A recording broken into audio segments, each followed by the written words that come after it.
waiting.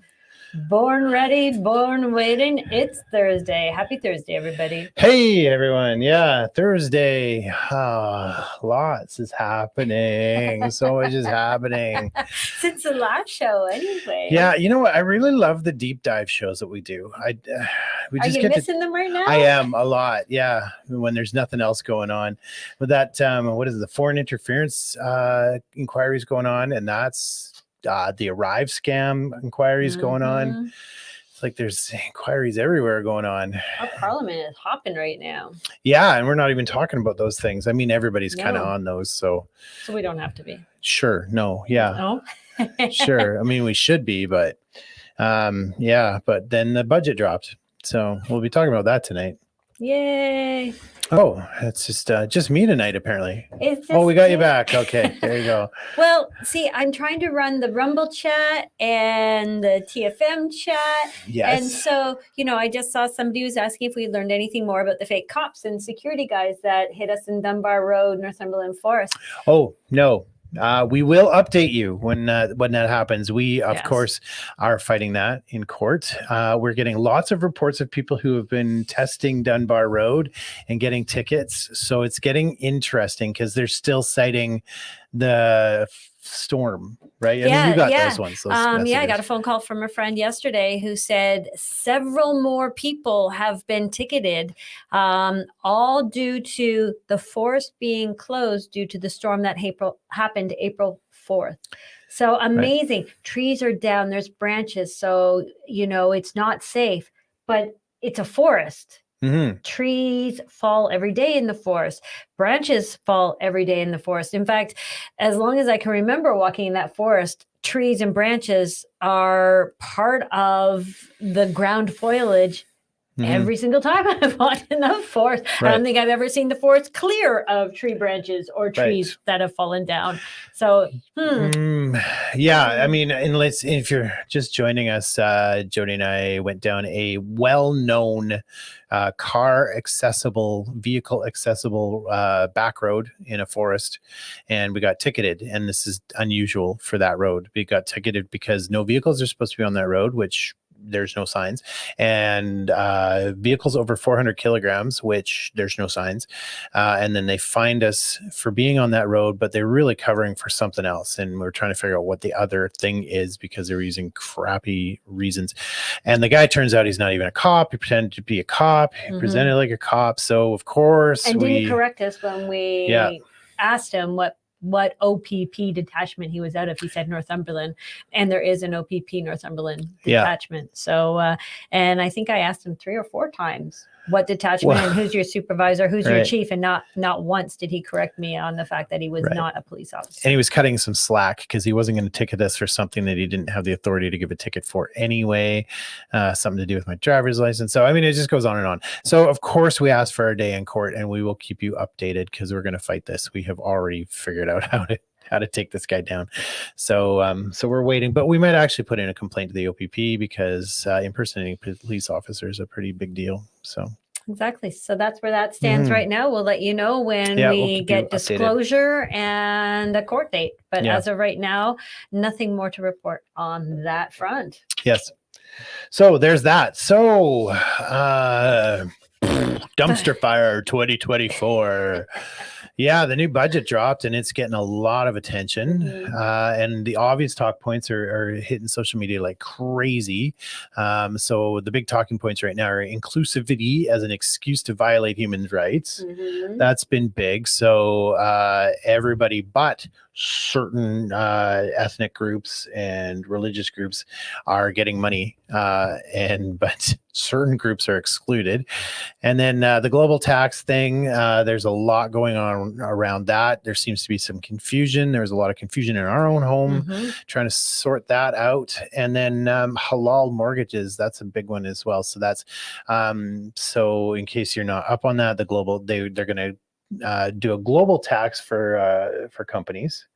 The confusion lies around whether or not that money is going to the WEF, which would be a conflict of interest. I say no, but maybe in a very roundabout way. There might in be a convoluted way. Yeah, maybe. Money's going to the IMF, which is run by the UN, and we all know the WEF is a subsidiary of the UN. Actually, it's the economic arm. So we know there's a circle of life happening that probably they're getting the money, but unless you are a member of the WEF and privy to their financial statements and who their partners are or who their donors are, we can't verify one way or the other. Right. It's not going directly. I mean, 40%. So the what is it? The hosting country of the global company taxes 15% of their profits. And this is to deter, and this is why it's bad, is to deter companies shifting their headquarters to countries that will give them a tax haven. So they're trying to stop that practice of dodging taxes, which is really bad because it's basically price fixing globally. That's kind of, it's bringing in the global government, obviously. But 40% of that 15% goes to what? Undeserving undeserving countries, underutilized countries that are not as well off as the G7. How's right that? Okay, the political corrected way of saying poor third world countries. Right. So 60% goes to the host country, 40% goes to these third world countries. But who administers the money? The IMF and United Nations. Maybe the WEF. Maybe, yeah. We just know it's not us. And where's it's coming it going? out of our pockets, and we have no control where it's going or what it's being used for. Yeah, which countries get that? We don't know. Where does that money go? We don't know. What's the transparency in that? None. So that's the global tax, and then halal mortgages. That was interesting. Sharia law. Sharia law. Hello, in Sharia Canada. law. So how do you break that down? So halal mortgages basically is non-interest because you can't make money off money in according to Sharia law, but you do pay a fee up front to get the mortgage from the lender. Now, our government is trying to say, oh, but the fee is equal to what they would ultimately pay on an interest. I find that hard to believe because on a 25-year amortized mortgage, you end up paying usually somewhere close to double the money you were actually borrowing. Right. So I find it very hard to believe that, on an $800,000 home that the halal mortgage bank is going to charge an $800,000 fee up front. I find that very, very hard to believe that that's how it operates. Because, pure logic, if you have the money to pay up front, then you have the money to buy the home. Correct. Right. So that doesn't even work. So, yeah. So so basically it's under Sharia law. Now, I can't personally, this is just me, but I can't personally find anything wrong with our government introducing Sharia law when there's a really elevated argument between the Islamic nation and the Jewish nation. So our government throwing down with Sharia law right in the middle of this, almost brink of World War III. Yeah. What could go wrong? So Canada has declared its side. Basically, our government is now 100% backing the Islamic nation. Exactly. And that's all in the name of equality and fairness and inclusivity, by the way. Welcome to Canada, where Canadians don't matter. But if you participate in Sharia law, we got your back. They're declaring sides, but these people, they want to eradicate the Jews off the planet. So our government backs that up. And now if you want to call me racist, you go right ahead, but you're going to have to ignore all the news where people are celebrating Jews dying in the streets of Canadian cities. So if you take the tack that I am not just spewing facts here and that I'm a racist, then that's probably because you're a half-wit Marxist puppet. And everything about you is created in a Marxist think tank about 100 years ago. You don't have any free thought. And that's why you think what you think. So you got really uncomfortable all of a sudden. On that note, show. Usually I'm the one that says shit like that, not you. Oh, whoa. Pull back on the language. There's kids watching. Okay, so we don't those have are children watching our show. those are the big talk points, right? And so statement on gender equality, diversity, inclusion. This was the first thing coming up. We are just going to fire these things at you. Now, I don't know how many people actually knew that part of our budget, that passed in 2016, that our government said every single budget going forward must contain a Canadian gender budgeting act, or must fall within the Canadian budgeting act. And that came into effect December 2018. I had no idea that our economic budget must adhere to the Canadian Gender Budgeting Act. So our money really just revolves around gender equality, diversity, and inclusion. So guess what, everybody? Those math classes where our kids are now being taught social justice and equality and gender, you wanted to know why? This is why. Maybe they want a career in politics, so they need to know how math equates to gender equality, diversity, and inclusion. Right. And basically, I mean, we sort of talked about it right off the top. There is so much violation of human rights in this budget under the guise of inclusivity. It's unbelievable. It's mind-boggling. It's not shocking. You know, Freeland was boasting about buying new shoes right before talking about the budget. So that was tone-deaf Marie Antoinette tweet. Anyway, so you're going to see that all the way through. And even when you know, it's LGBTQ, this and that, and this and that, and even Indigenous and women and Black racial inequality. Right, because equality, right? And so even when they said, well, we're going to earmark a whole bunch for vets, we're going to do a whole bunch of money for vets now. We're finally acknowledging vets, and specifically transgender LGBTQ. Those are the vets getting money, not the other vets. So they even included it in that. So not even the vets get special treatment anymore. So they're launching a national pharmacare plan. We're going to be talking about this later in the next slide, I believe, but I want to highlight at least one thing from that. So additionally, 1 in 4 Canadians with diabetes, right at the end of the paragraph there, reported not following their treatment plan due to cost, providing first dollar, yada, yada. So basically they're saying people can't afford insulin. So we're gonna step up with a federal control program. We're going to control your health, basically, and we're going to give people the life-saving insulin that they need, right? But it's a drug as per the government. So the drug that you might actually need to control your diabetes might not actually be the approved drug under the National Pharmacare Plan, because many of those 70-year-olds who are trying to take advantage of the free dental care are finding out that they can't, because dentists will not accept the plan because it actually doesn't cover the dentist's costs. So, you know, be careful what you wish for. It may sound too good to be true, right, as many people are finding out right now. But here's an important point. Okay, so they're going to, because people can't afford their insulin, they are going to take over that program and control it and grow government and whatnot. I just want to jump forward and we'll come back. Cheaper internet, home phone, and cell phone plans through the removal of extra switching fees are expected to benefit all Canadians. Now, let's just point that out for a second. They can regulate pricing. They can tell companies, which they're doing with food, which they're doing with they're cell saying phones. So why can't they just reduce the cost of life-saving insulin and make it so pharmacies or big pharma doesn't charge more than they need to for insulin, which has been around for almost a century? They don't need to make more money off that. So why can't they just cut down the cost? Now, didn't Trump do that when he got into the US? I believe Trump did do that when he got into the US.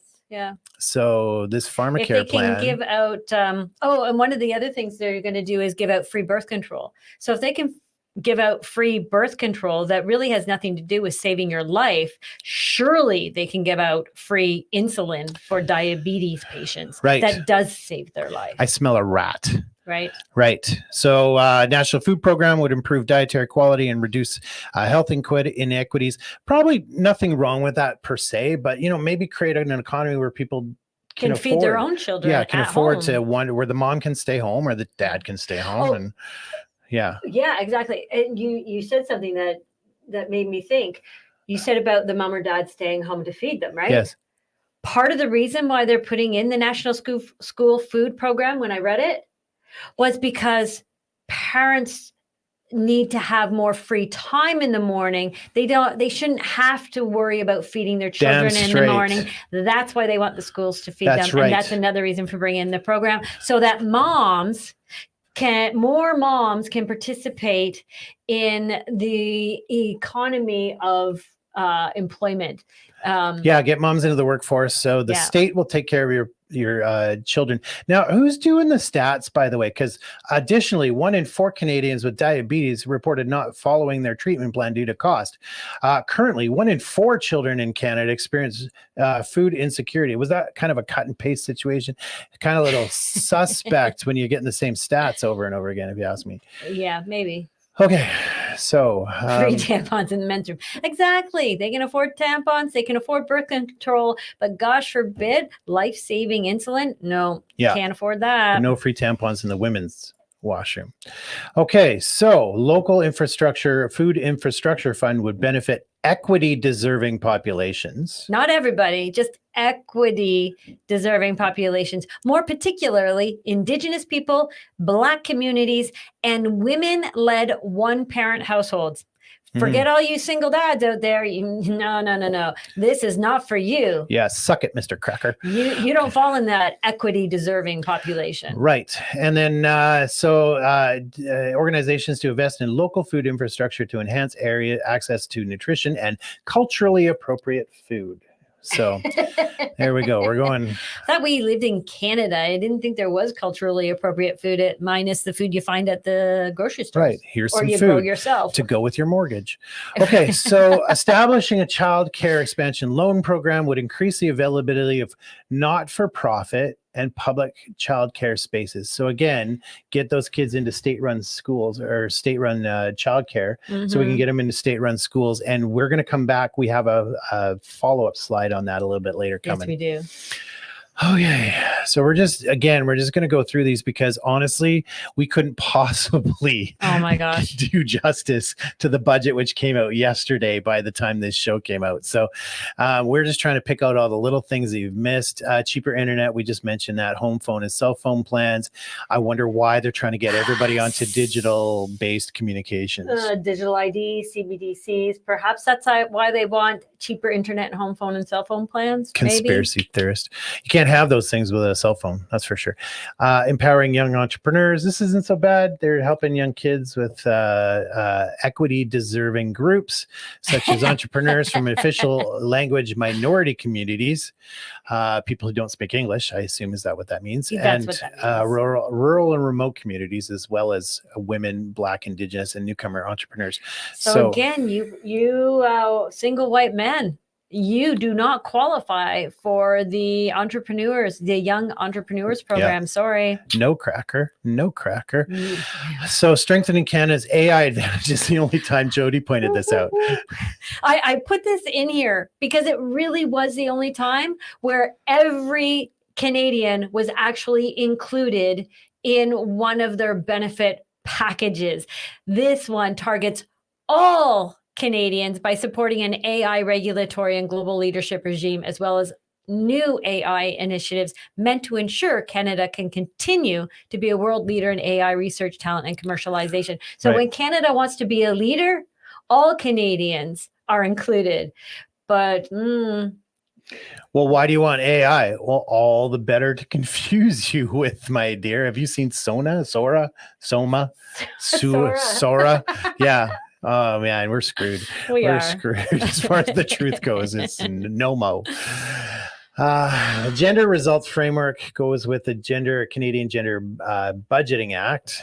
You delved more into this one than I did. I did. So this was at the end of the Canadian Gender Budgeting Act. The Gender Results Framework represents the Government of Canada's vision for gender equality. Under this framework, the federal government has identified 6 key areas where change is required to advance gender equality. The framework is designed as a whole of government tool to track how Canada is doing to achieve gender equality objectives. It is also aligned with the Government of Canada's policy of gender-based analysis, plus ensuring that gender is considered in addition and in relation to other intersecting identity factors, including age, disability, education, ethnicity, race, geography, sex, religion, economic status, and language. And yet, almost everything in the budget is geared to not equality. Exactly. So I'm confused. Yes. You're about know your rights and all that stuff. Mm-hmm. So what rights do I have that you don't have? Apparently, according to this, you don't have any rights anymore. You've lost all your rights. You're a white man over the age of 40. You have 0 rights. Right. No. That's gender equality in our Canadian government's eyes. So if they're not equal, what rights are the white male has that nobody else has? I mean, other than the supposed privilege. I'm still waiting for mine. But well, as you can see by this budget, the 2024 budget, Canadian white males over the age of 40 have 0 rights. There is no equality for you. In fact, you are forgotten about in every aspect of it, except for when it comes to paying taxes and AI. Well, now I finally know what it's like to be a woman in Hollywood, don't I? Oh, all right. Yes. Well, truth bomb. Okay, so we're going back to that. I brought this back up. Would increase the availability for not-for-profit and public childcare spaces across Canada. How are schools doing? Let's zoom in on that one just to find out. Take us off. Yeah. So there's how schools have been doing from 2006 to 2022, and this is the government's own stats, and it should be pointed out. Honestly, it should be pointed out that this is not the budget. It took us a little while to figure out that what they're saying is the budget is not actually the budget. This is the marketing pitch deck for the budget. So everything in there is a political statement. And Correct. This is them whitewashing how they're doing with the schools. This is their best stat from 2006 to 22. Since they made social justice, diversity, inclusion, gender identity a main focus in schools, mathematics has declined significantly. Reading abilities have declined significantly. Science has remained not too different, but it's also on the decline. So this is what's happening in our schools because our government has decided to focus on gender equalities. Right. And so this is level 2 proficiency as well. And I'm not sure how it works. It's not generally. level 4. It's level 2 and above. Is level 4 the best? Level 4 is the best. Level 1 means you are horribly failing. And this chart is based on a proficiency level of 2 or above. Right. Okay, so I'm sure that the level 1 would actually be something they don't want to show, or level 4 would probably look like one of those giant slides where, you get the potato sack in and down at the, that's how it would look. So, so this is them whitewashing. Correct. And this is the best stat they could come up with their lack of education that our kids are getting nowadays. So now we get into the nitty-gritties, the particulars. We're going to just pick out a few of these things.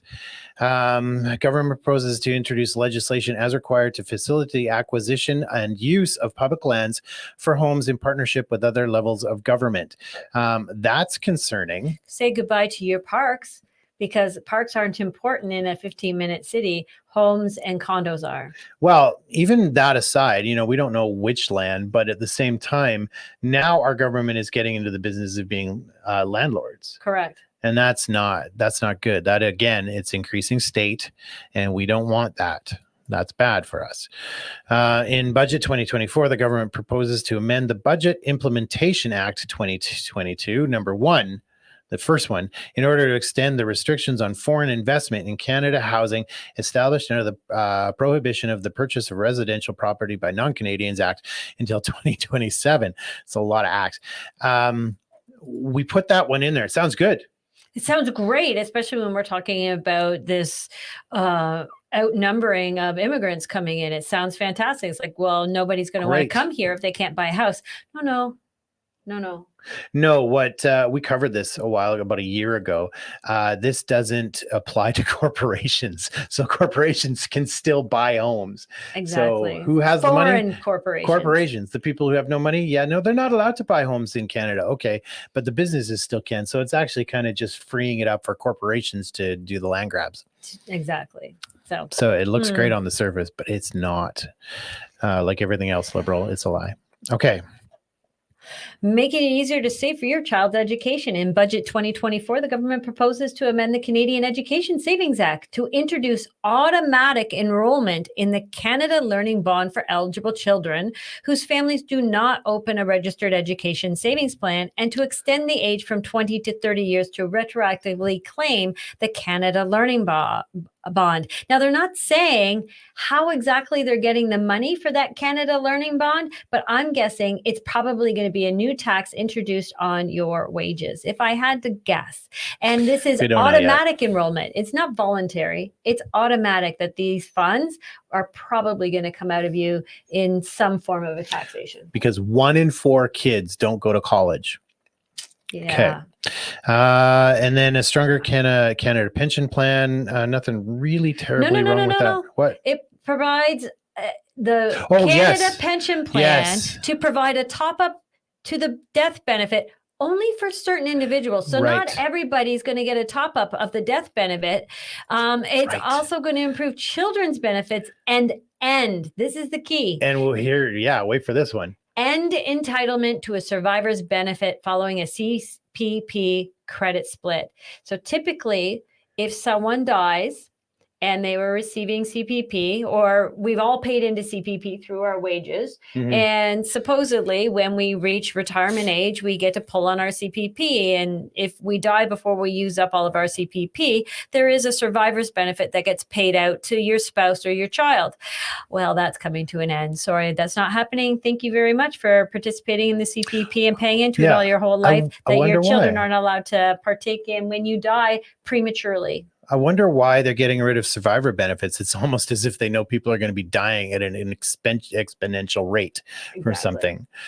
And we know they don't have the money to pay everybody out, the survivors. And of course, it says that the death benefit that is still available to be paid out isn't going to be paid out to all individuals, only just certain people, individuals, but they don't name who those certain individuals just deserving people. Okay. Consumer-driven banking proposes to introduce legislation to establish a framework for consumer-driven banking that would include amendments to the Bank Act and the Financial Consumer Agency of Canada Act to expand the agency's mandate, as well as foundational framework elements related to scope, system participation, safeguards in respect of integrity and security, and common rules to address privacy, liability, and security. Do you think this has anything to do with the CBDCs and the fact that they are tracking every move you make? And it says there's going to be common rules to address privacy, liability, and security, but also safeguards put in respect of integrity and security and system participation. I feel like that was a rhetorical question. It kind of was. Okay. And and that's the thing there, consumer driven banking, CBDCs, UBIs, they have new names for everything. They're updating the names all the time for these things. They're all converging at the same time. And so here they are putting the framework in for consumer driven banking, while making it easier to get cell phones, while the universal basic income, or was it guaranteed livable income, while Basel IV is coming in, all this stuff. Aren't you glad that we've done all this groundwork together? Good thing we did our OSFI show the other day so that people understand what exactly the Bank Act is, what the Financial Consumer Agency of Canada Act is, and what OSFI is, because they do mention all of these institutions in here, because there's a lot that revolves around the banking system and what they're bringing down the pipe. Right.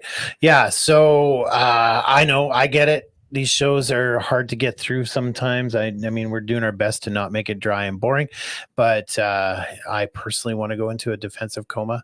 And I'm making him go through this.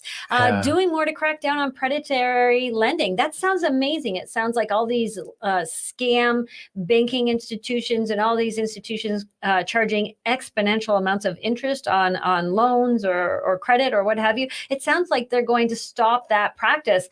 Oh, but there's a reason why they want to stop this practice. And why would that be? Maybe because if you don't want to partake in the CBDC system, or you no longer qualify under OSFI's new rules for mortgage lending, maybe it means you're going to go to private lending or go to those check cashing places where they charge you astronomical fees, or to give you your paycheck or to lend you money. Our government is putting an end to that. So this is a way to force everybody into the CBD system and OSFI's asset-backed banking system. If they can shut you out of any possible way of receiving money, then they win. Right. So we're just going to skip the next one because that requires some more research. We haven't even gone into those impact assessment acts and all that stuff.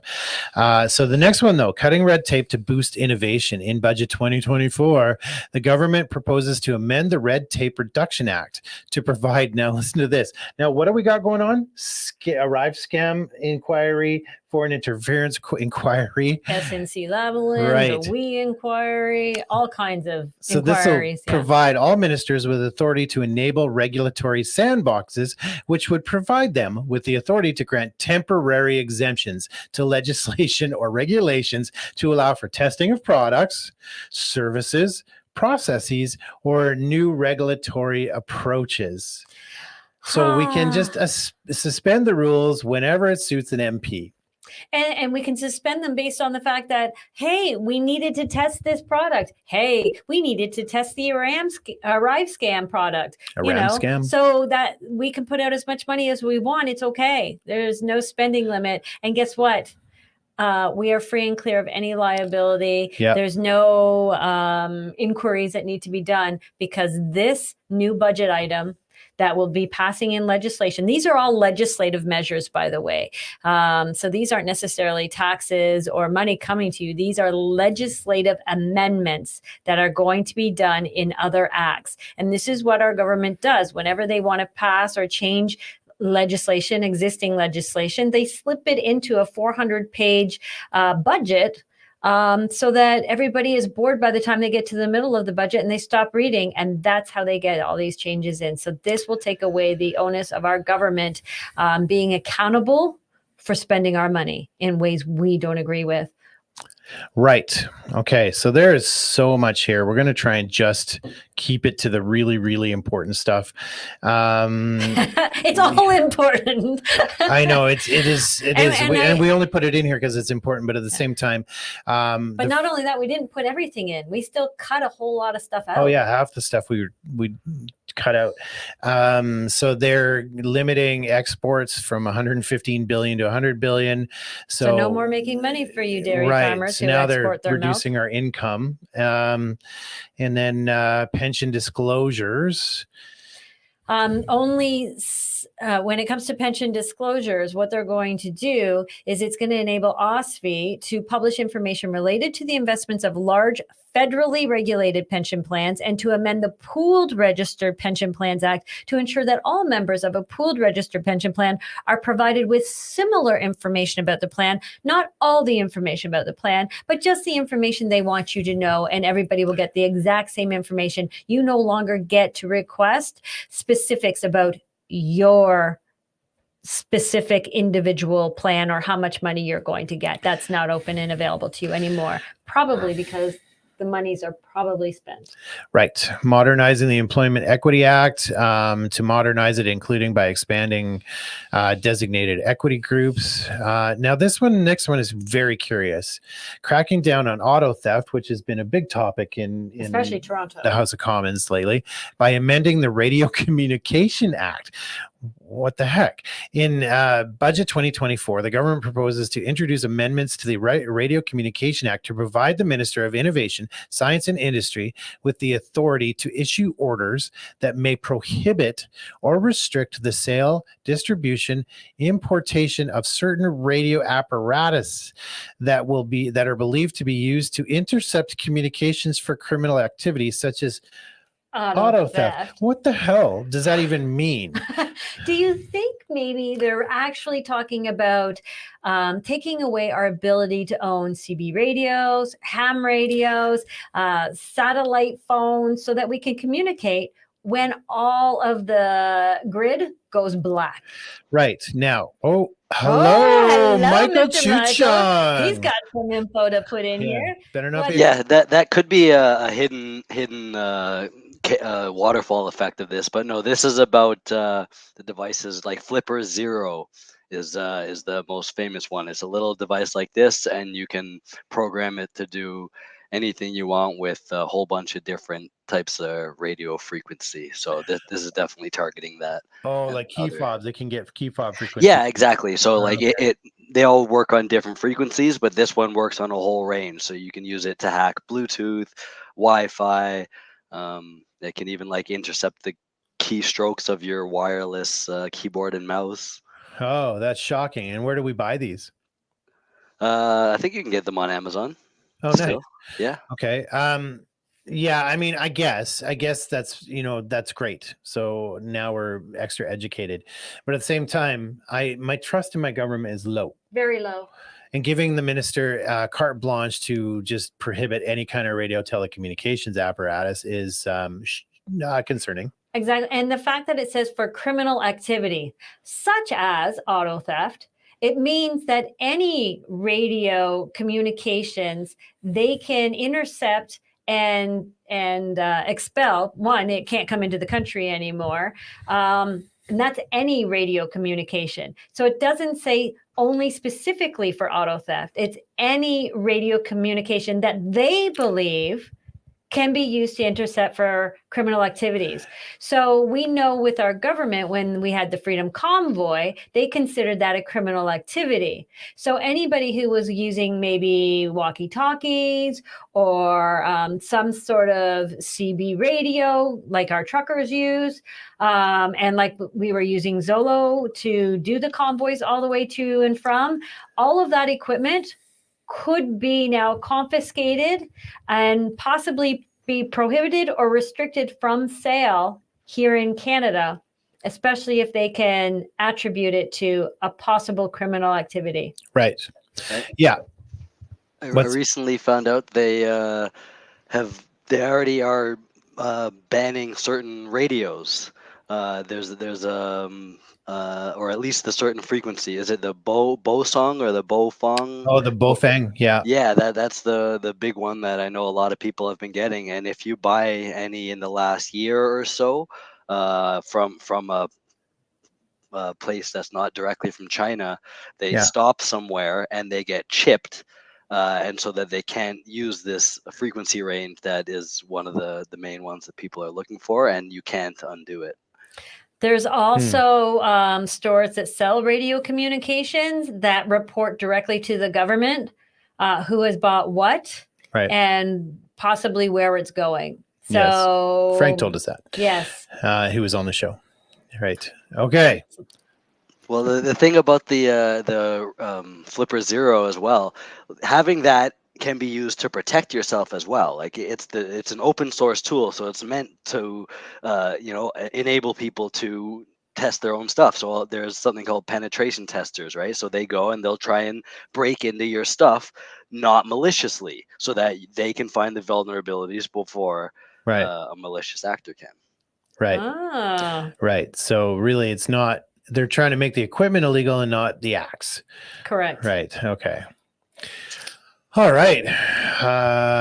So they're going to crack down on auto theft by amending the criminal code to to introduce new offenses related to auto theft involving the use of violence or links to organized crime, possession or distribution of an electronic or digital device for the purposes of committing auto theft. That there is really the big change to the criminal code, is the distribution of an electronic or digital device, which is what we just covered in the last one. Right. I mean, you could always just make making the crime like penalty harsher and put people in jail for longer and not introduce more government rules. But I mean, that's one way to go with it, I guess. Yeah. More rural health care, health and social services. So they're going to be giving incentives. It's the Canada Student Loans Act. Right. If you go through school and get a Canada student loan to go through school, if you happen to participate in the program for early childhood educators, dentists, dental hygienists, pharmacists, midwives, teachers, social workers, psychologists, personal support workers,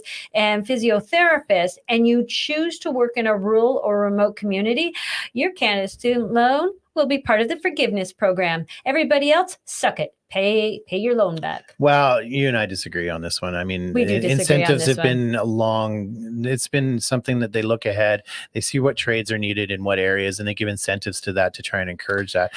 But this doesn't exactly meet the framework of inclusivity and equality. Well, everybody gets access to that. So it is inclusive. Like everybody can be a midwife. So yeah.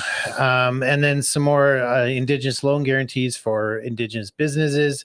If they don't pay, the government will guarantee it. But not only the government will guarantee it, they are going to set up, well, because you forgot this last time, they are going to set up more government employees to distribute this program.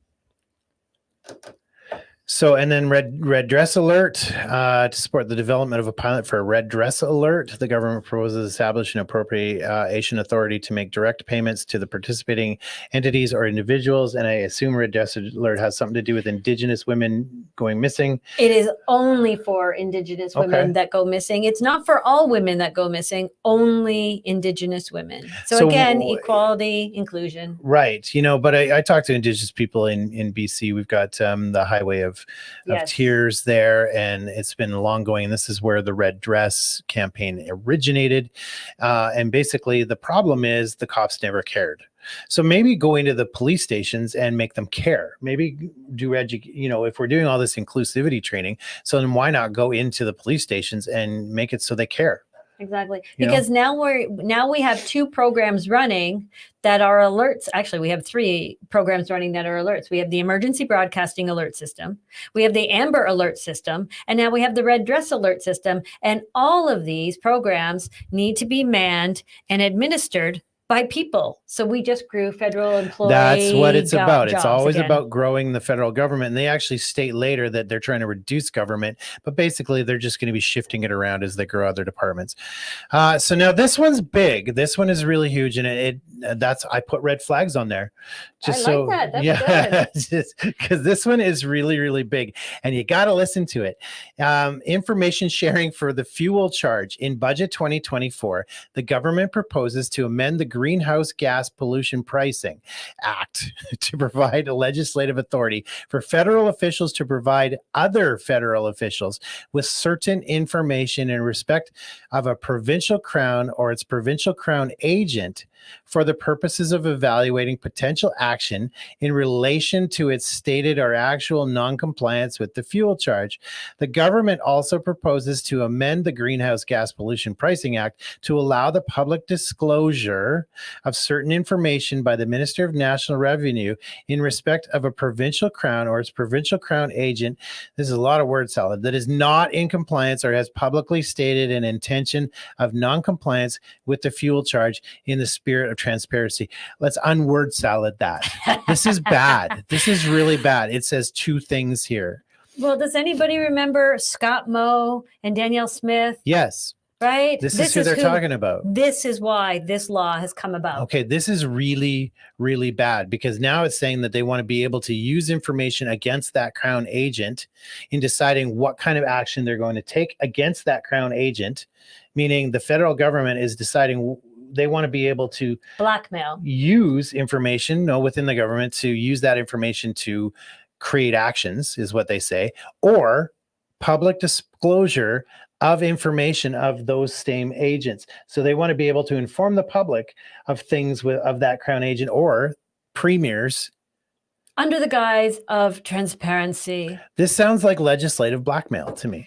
It 100% is. It's a way to pull Scott Moe, Danielle Smith, and any other premier that wants to step out of line and announce that they do not want to collect, nor will they be collecting the carbon tax. This is the federal government's way of saying, ha, you want to pull this shit on us and not collect it or pull your own authority rules into play? No problem. You can do that. But we are now going to disclose your revenue, your personal finances, or whatever, your family's personal finances, or whatever information we feel we should publish in order to get you to back down and now collect it from the Canadian citizens in the your spirit province. of transparency. That's coming from the least transparent government in the history of Canada. So that is very concerning. This is one of the scariest things in this entire bill. If you ask me, it's basically saying we can use information. They used to have provincial parliamentary privilege. They do not anymore, as far as the federal government concerned, and we can arrest you and we can also blackmail you. If you do what your constituents want, we're going to blackmail you. So this is a creepy. This amendment actually gives the government, the federal government, controls to be criminals and not be held accountable for it. Right. And it takes the power away from the provincial governments, which is not good either, because it was our last bastion in hope for like a republic. So this is bad. Do you have any corrections, Michael Chichong, or are we good to go? Oh, he gives us a thumbs up from backstage. Okay. So this one really bears a lot of scrutiny, actually. Okay. So this is where it gets, we're going to leave it at this pretty quickly. I'll let you read this one. Unwavering support for Ukraine. This is what the guise that this is being pushed under. Unwavering support for Ukraine. In Budget 2024, the government proposes to introduce legislative amendments to the Bretton Woods and Related Agreements Act to increase the maximum financial assistance that may be provided to foreign states. And the Bretton Woods and Related Agreements Act, we had to go searching for this. It is an act for carrying into effect the agreements for an International Monetary Fund, that's the IMF, an International Bank of Reconstruction and Development, an International Development Association, and an International Finance Corporation, and the convention establishing the Multilateral Investment Guarantee Agency. Right. So that's as far as we're going to take this, because just when we think we're getting a handle on everything, we just realize we're not even scratching the surface. So the Bretton Woods Agreement, and it's a long history since 1944, and there are so many agreements and acts and whatnot that come off of this. The Canadian, many countries signed a pact with the UN, and that birthed the IMF and the BIS and a whole bunch of other things that we'd never heard of before. But the Canadian arm of this act is it actually blatantly says immunity for certain corporations and whatnot. So if they commit a crime, they have immunity, and it's written right into the act. So, but also the Bretton Woods and Related Agreements Act is really about mandating and forcing countries that are better off financially to give that money to poor or undeveloped countries to help bring equality globally. Right. So it is now our responsibility as Canada, because we signed on to this agreement, we agreed to this agreement, to basically follow the instructions of the UN organization, the IMF. And the IMF is saying, hey, there's other countries that are less than you. They're not as privileged as you. Therefore, you now have to pay to bring their standards up to where you are. And you can loan them the money at lower interest rates, or as we're starting to see in the news right now, they're forgiving those loans. We'll have to get back into that later because it's a big subject and we've still got a bunch of slides to go. But hang on, there's also really good news at the end of this. So we're going to switch gears and share some really great stuff with you afterwards. So we're going to lighten your spirits afterwards. Modernizing international financial institutions. we don't fully understand some of this stuff, but what it all looks like is that they are still setting up frameworks for CBDCs, UBIs, global banking. So the global banking is going to be run from the IMF and the BIS. So they're setting all the stage for all of that stuff, and in some of these legislations but here. these here next ones are actually increasing the amount that Canada is permitted to pay Yes. to the International Monetary Fund for quota subscriptions. So in our act of the Bretton Woods, we actually have limits to what Canada is allowed to give. Well, under all of these new legislations, the amendments, Right. they're actually going to amend those amounts. And these amounts are already like $7 billion, $13 billion. And there's many different classifications, and each classification has a different amount allotted to it.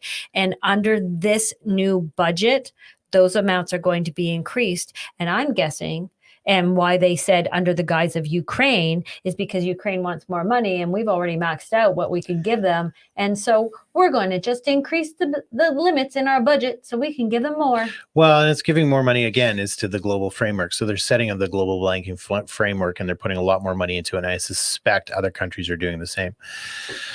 So much in this area. So this is a lot more of the same thing. It's just increasing the amount of money they can give. So they're spending money like crazy. They are. And this also brings into effect the mortgage-backed, the asset-backed information, asset-backed banking that we talked about in earlier shows. It's actually now in this budget. It is going to go through. So anybody who thinks that asset-backed banking and that your mortgage-backed securities was all false, what we reported, here it is in the budget. It actually says in respect of mortgage-backed securities and Canada Mortgage bonds and mortgage default insurance provided by CMHC.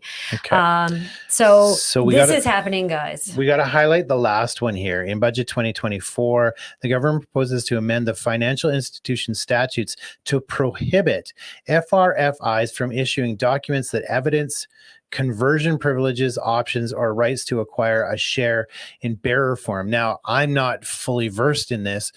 I interpret that is that they no longer are issuing out shares and whatnot, but we need to dig into that. Yeah. It's proof that you own things. Exactly. Documented proof. So Right. typically when you buy shares in a company or you invest in bearer bonds or anything like that, you're given a piece of paper that says you're a shareholder and what your shares are worth. Same with your cryptocurrencies and stuff. You're given evidence of that. Well, they're saying the FRI is no longer allowed to give you evidence of that. So I'm guessing. I don't know. I don't know if we're interpreting that one right. So we got to dig into that further. But it looks, if that's the way it is, then that interpretation is a pretty bad one. But I'm guessing if they're going to do bail-ins, they don't want to have you have any pieces of paper saying you're owed X amount of dollars because the bank is going to recall all of that. Agreed. Okay.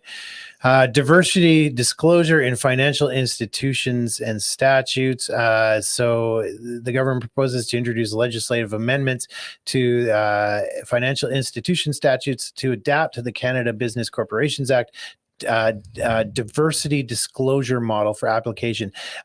We've read more about it. That in a nutshell means that your board has to disclose how diverse it is, and it has to comply. And that's how they're forcing diversity and inclusion throughout this budget. Right. Increasing OSFI cash flow flexibility. We just did OSFI last week. So they are increasing it by $60 million. Or was it? It was a Monday. Jeez, it felt like a week ago. Yeah, I know. It feels like forever. Right. They've gone from 40 million to 100 million. So they're giving OSFI a whole bunch of money, and OSFI is in charge of, again, Basel IV and this ridiculous study that we highlighted and exposed last week, our last show.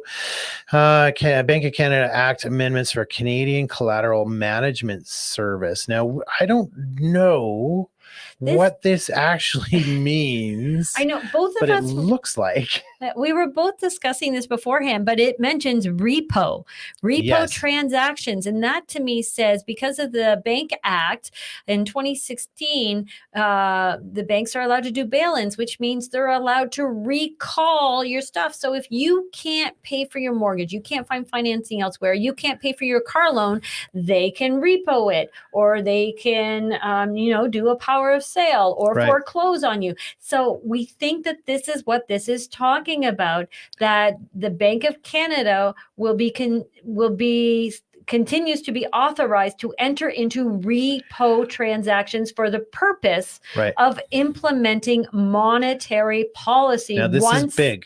Once it joins the Canadian Collateral Management Service, CCMS, Right. which is the emerging standard for engaging in tri-party repo transactions in Canada, which is part of Bretton Woods, which is part of the IMF, which is part of the OECD, Right. which is part of the UN. So this is big because clearly the Bank of Canada has not been a member of the Canadian Collateral Management Service. So we don't know why that's different, what's going to make different, why it hasn't been a part of that before, what's the big significance of becoming a member. So we have to dig more into that. So we're not quite sure what that means. What I got was it sounded like one organization was shutting down and renaming itself and reopening under guise of more authority, more what have you. But if Bank of Canada is like. entering for the first time into the repo business and we're going to central bank digital currency, and that's a very looming statement. Okay, Bill C-42. Canada Bill C-42 proposes to enhance corporate transparency and accountability by implementing a central and publicly accessible registry of beneficial ownership information for federal corporations. The bill includes penalties. This is important, guys. The bill includes penalties for non-compliance, such as fines up to $200,000 or 6 months in prison for administrators or managers who knowingly violate the requirements for beneficial ownership transparency. These penalties are among the harshest in the world for this type of offense. Additionally, Corporations Canada would have the authority to request proof of the steps taken by a corporation to verify its beneficial ownership information, enabling the creation of a risk-based audit system. Now, this is important. Right, for a few things. Now, this went through our Senate and our House of Commons, Bill C-42. So therefore, because it went through, and I believe it actually received royal assent, and nobody was paying attention in November 2023, this bill received royal assent, and it sounds harmless, and it sounds like fantastic. Let's have some transparency where corporations are concerned regarding conflict of interest. Yep. However, it is now being built into our budget. But wait and see. What does our budget say? Well, here we go. I got to bring that up because it's small print and we're older now. So this is some of the smaller print, and this is sort of directly responsible to reporting of transparency. I'm just going to normal stuff in the beginning, but exemption on application number 3 at the bottom of that big other red flag that we put in. If an individual with significant control or the corporation over which they have significant control applies to the director to have any information referred to in subsection 1 in relation to the individual not made available to the public, the director may choose not to make it available to the public, subject to any terms that the director thinks fit. So basically, they must be transparent unless they don't want to be transparent. Then it's okay. Right. And it's for individuals with significant control. So Trudeau can own shares in SNC-Lavalin, and as long as he doesn't have significant control, which they don't really define that, but my guess is they're going to define it as day-to-day decision-making power or decision-making authority. As long as he doesn't have that, then it's not considered significant control. Therefore, they do not have to share that information with the public. Therefore, no conflicts of interest occur or need to be exposed or notified or acknowledged during these inquiry type.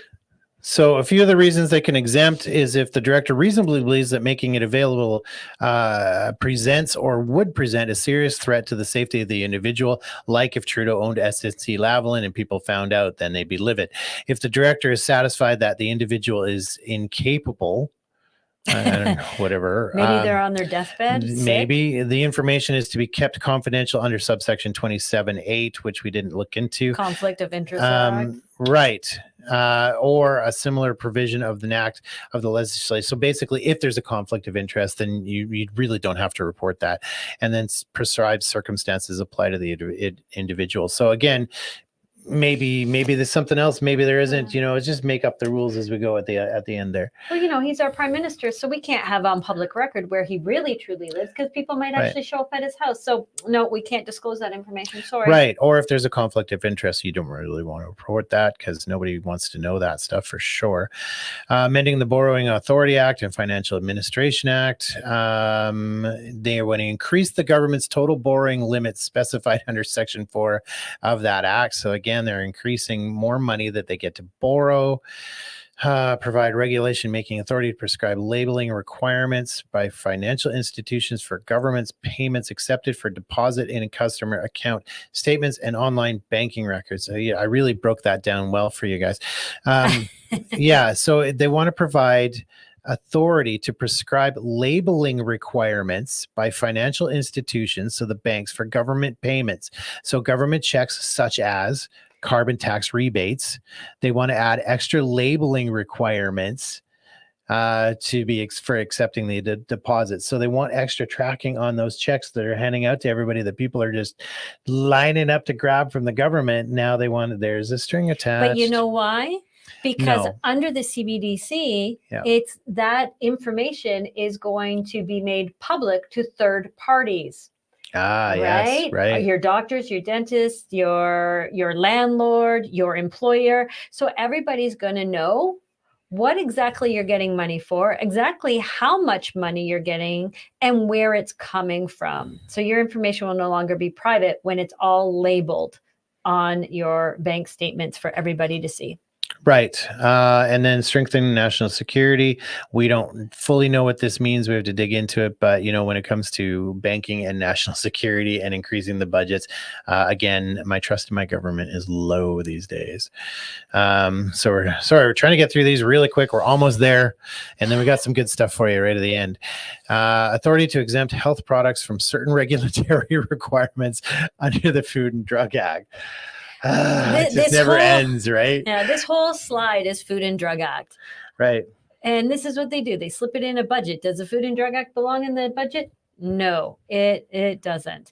So the first one is the authority to exempt a person or product from certain requirements in the Food and Drug Act and its regulations by ministerial order. This amendment would improve transparency when the minister chooses to exempt health products such as infant formula. Why are they focusing on that? I don't know. From certain Canadian requirements to increase supply in the event of a shortage. Right. So we know they're going to bring in fake milk, GMO, lab-grown meats. So in case of a supply shortage, they could bring stuff in without telling you that you are now eating GMO. Right. So right there, who wrote this? Because right there, the government proposes to amend the Food and Drug Act to provide the Minister of Health with the authority to exempt a person or product from certain requirements. This amendment would improve transparency. Right. How? And chooses to exempt health products. Right. Exempt health products. How? When you can say, well, you don't have to put what's in your stuff. You don't have to, you've got human eyeballs in there. Well, you don't have to tell anybody. But that's going to improve transparency. That's it. And again, the next one, expand the governor and council regulation making authority related to drug and medical device shortages to include foods for a special dietary purpose, such as infant formulas and human milk fortifiers. Why are they focusing on infant formula and milk fortifiers and medical devices and health food products? Was there not a baby formula shortage? There was. Oh, geez. It's like they almost created a problem to come up with a solution that they wanted to. So, well, there's actually another aspect to that. So, yeah, we did have a baby formula shortage. But what a lot of people don't know is we manufacture a significant amount of baby formula here in Canada. It's just not doesn't meet regulatory standards. So we export it to China. So now we get it. Yeah. Okay. That's a good piece of information to know. Yeah, good one. Wow. All Okay.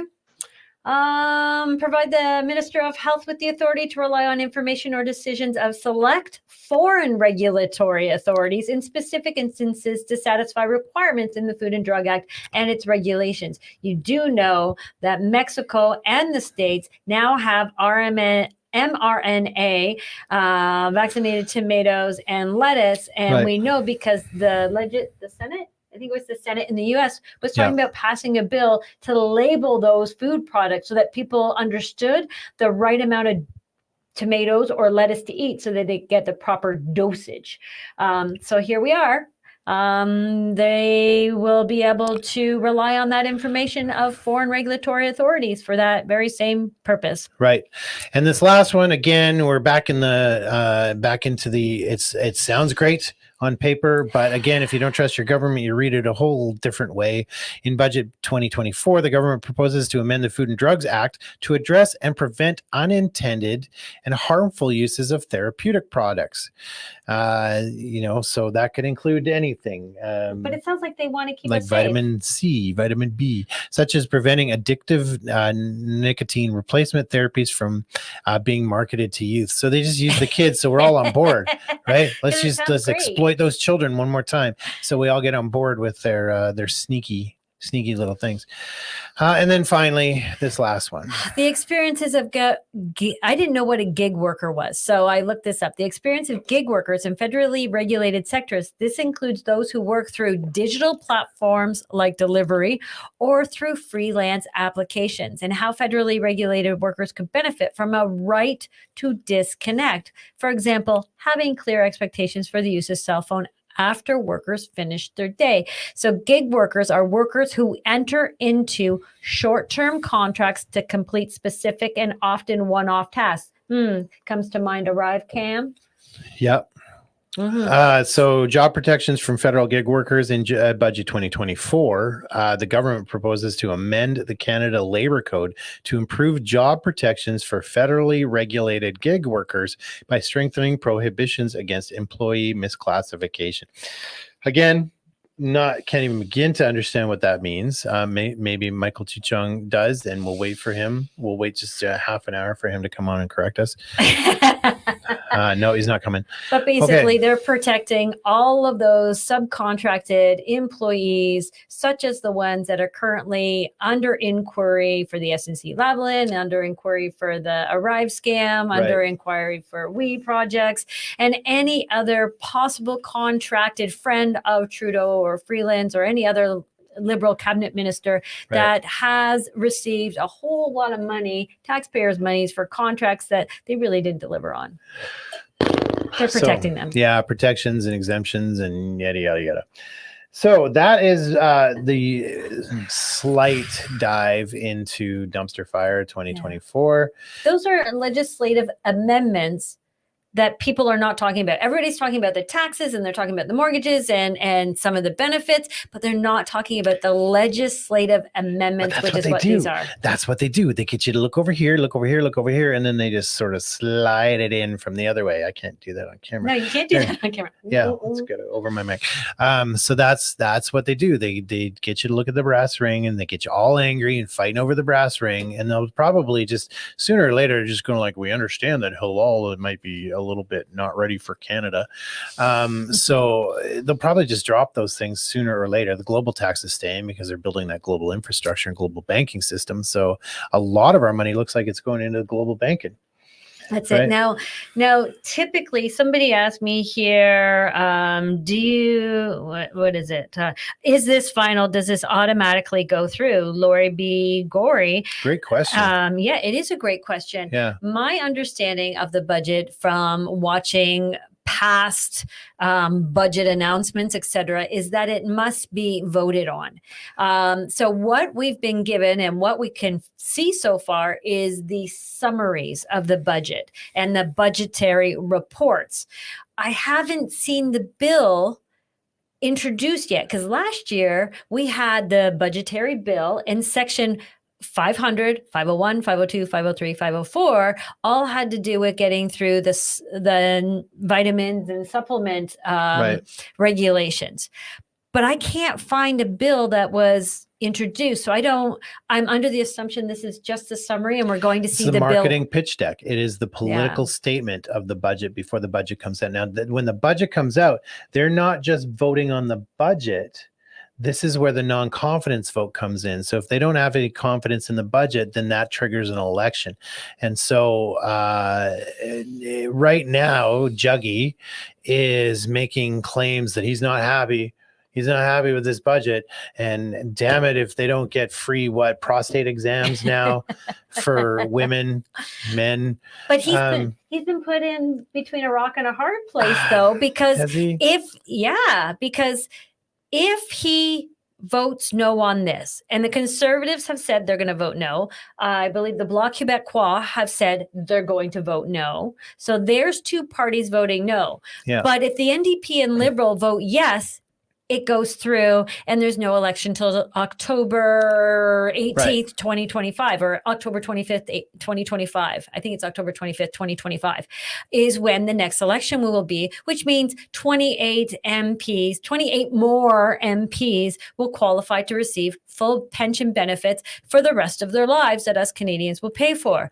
But if Jagmeet votes no, that means the Bloc, Conservatives, and NDP now have entered into a vote of non-confidence, which means we go into election early, which means there's those 28 MPs that now no longer will qualify unless they win their seats back for their pensions. So Jagmeet, does he vote for it and everybody still gets their pensions, or does he not vote for it and Canadians might actually win? It's not that much of a cliffhanger. I mean, I can't understand why people still believe his crap. He does all this positioning and blustering before it, and then he asks for something small that eventually doesn't even come his way, and then he gets what he wants, and then he votes in favor. He's already said he's going to vote in favor of the budget until 2024 at least. Regardless, he hasn't even seen it, and he said he would support it, and that was 2019 or something. It was ages ago that he said that. And he does this whole like, I'm so against the Liberals and all that stuff, and then he votes for him.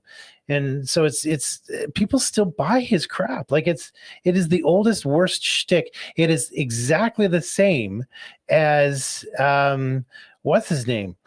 That guy, the singer, James Brown. Yeah, he's doing it. He collapses on stage, and they have to help him up and put a cape on him, and then they're helping him off the stage, and then he gets re-energized. I'm back, right? And so that's what he does, right? He just pretends like he's had enough, but it's a collaboration. They're all the WEF. They're WEF globalist buddies, all of them. So of course they're going to push globalism. So people still buy it. Like the NDP have almost got to be dumber than the Liberals. Not that we're against, or for division or anything like that, but I'm just saying they have a type. So anyway, we promised to move on to something more positive. Let's do something more positive. Michael Chuchong, what do you got for us? Tell me you're still there. Yeah. Okay. I was going to say, I don't see him anymore. Where'd it go?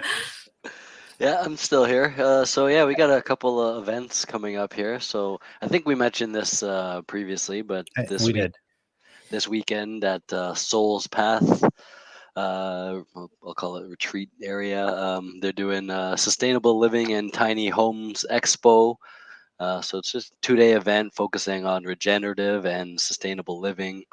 But there's lots of stuff there. I got their schedule, and they're doing lots of things. Like they're teaching how to forage, doing tower gardens and seed sourcing. So we got tower gardens. That'd be good for us. Roots of renewal. So they're doing a lot of gardening and how to make your way with sustainable food. Building inspired unity. Steps to empowerment through storytelling, which is great for the kids if there's no power. So there's lots of stuff. There's 2 days of events. Yeah, it's going to be a great time. It is going to be a great time. If you get the weekend pass, you're welcome to camp out as well.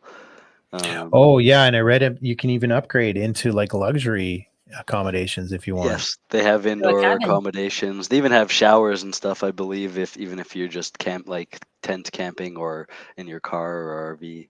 Um, Right. it's an old brownie camp, actually. I found out. Oh, okay. Yeah. That's awesome. Before the Brownies gave it up. The Scouts and the Brownies have been giving up their camp leases a lot lately. Well, attendance is way down. That's why. But so this is out at Souls Path. It's out in Blackstock, 2685 Shirley Road. Starts at 10 a.m. on Saturday till 5 p.m. Saturday, and again on Sunday. Check out their website.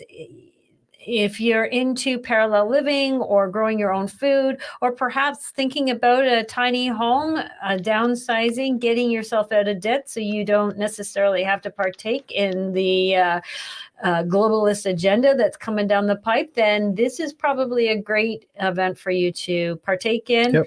And check it out. Our dear friend Alex will be there with talking about his generators, and I believe he's got some property that you're going to talk about next. Yeah, we're going to do that. So it's my turn because we're doing this in timeline order.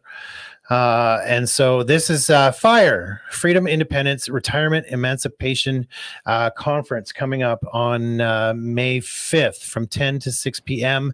They're going to talk about tiny homes, modular homes, earthships, greenhouses, road building, hydroponics. There's so much more. Like there's way more than I can list here. Alex is going to be putting this on, and Alex, we've met a couple times now. We had a 5-hour meeting with Alex. This is a solutions-based conference, and when we say solutions based, Alex is a genius. Yeah, he really he's is. an engineer, and he's devised ex-vet. What's that? And an ex-vet. Yeah, so he knows what's going on in the world. So they've got land up north and have created basically an off the grid place, sustainable right, living. that's on the lake and it's on a river, and at this event they are going to give you a chance to win an acre of waterfront property, and it's all off grid. And when we say off grid, he's devised wood generators, so they produce steam, and he tells us that it produces 10 kilowatts of energy a day, and you normally use one. So in fact, to run an entire household, one. Right. And this is based on wood, so there's that. They've got hydroponics, fish tank based gardening, greenhouses. Like it goes on and on and on. It took us 5 hours just to kind of get into what he was talking about. I actually, for the first time, thought, you know what, off-grid living is actually really viable, and I don't have to give up all my luxuries like my hair dryer every day. So they're going to have backyard barbecue. They're going to have vendors, speakers on permaculture, economics, real estate investing, ownership rights, and retirement planning. Plus, they are building on the property. They are building a greenhouse that is part greenhouse, part hydroponics, self-sustaining. They're going to build it and show everybody how to do it, and they're going to do it that day on this property. So incredible. It's just incredible. This conference, we're really looking forward to it. And that is at 27 Jean Davy Road in Cobourg, Ontario. If you are going to attend that, May 5th, 10 a.m. to 6 p.m. They have really no contact information. No. They're so busy off grid that they didn't get a website going. And then no phone numbers. So it's not like a pay to come. It's just come and learn. And we're actually really excited for this. So that was my event. And I think you got another one, hey? Yeah, I do. Does. Just wanted to clarify one thing. I believe the land they're giving away is a share in the land that they have. So it's not like they are. I think it's a 1 acre lot they're giving. It doesn't say that, but maybe. Well, when I spoke to Lee, that's what I gathered, because someone else brought up, it's going to be really hard to expropriate, not expropriate. What's the land where the term where you divide the land? Oh, right. Yeah, sure. A subdivision type of lot? Contractual things that they've got to, they explained that to us, and that's right. But I still think you own the shares in that particular property. Exactly. Yeah. And it's in an unorganized township, so there's no taxes, there's no rules, there's no permits that need to be got. You can just build on the lot that you buy into. Right. Yeah. So solutions based, come meet a whole bunch of people that are kind of looking for solutions like you. It's going to be fun. I mean, barbecue. Who's not in it just for the barbecue? So, Michael Chuchong, you've got another awesome event coming up, right? Yes, so this is the May long weekend. So it's called the Hub for Humankind Summit from May 17th to May 19th. And it's also at Souls Path in Blackstock, Ontario. And the idea here is creating a culture of care, connection, and community to bring together talented, heart-centered, solutions-oriented community builders to share wisdom, healing, passion, and purpose. So I think there'll be some overlap with the fire event as well. But I think there'll also be a lot of focus on, I don't know if spirituality is the right word, but inner reflection and building yourself up emotionally. So 3 solution-based conferences coming up. That's Right. this weekend, April 17th and 8th. No, today's the 18th. April 20th and 21st at Souls Path. And then we have May 5th in Coburg. And then we have again on the long weekend of May 17th, 18th, 19th at Souls Path, the Hub for Humankind. All 3 are solutions-based that Yes. take you outside of the system, or at least opens up your thought process to the idea of living outside the system, or at least taking ownership and responsibility for your life, your decisions, the food you eat, the thoughts that you think, and the things that you invite into your life. Right. Yeah. I mean, it's time we start pulling the cutting the global predators out of the conversation at this point. Solutions are good. Everybody wants solutions. And I mean, there are some really great ones in these events. So if you're looking for, positive way out that actually work, then these events are kind of going to give you all of those options. So Exactly. yeah. So, and we're really excited for some of these. Oh, and we make no money from this, just so you know. We're just really excited about this. We thought we were bringing you so much crappy news lately and so much heavy, dark news that we needed to bring you something inspiring and uplifting and solutions based. So if you're looking for solutions, you're looking for inspiration, you're just looking for an alternative to what we currently have that our government keeps stomping on, you got 3 weekends to choose from, or you know what? Go to all 3 events. Right. You're going to meet some really incredible people, maybe make some new friends, and definitely learn some new skills, or at least open your mind up to the possibility of other solutions. Right. And no government, except of course for the undercover RCMP who have nothing better to do with their lives. So that's about it. So that's our show. Well done. We got through 20 slides, everybody, of mind-numbing information, but you guys all held on. Way to go. And we didn't fight too much. Well, we fought before. We had some heavy negotiations about a certain points, but we pretend on air that we get along all the time.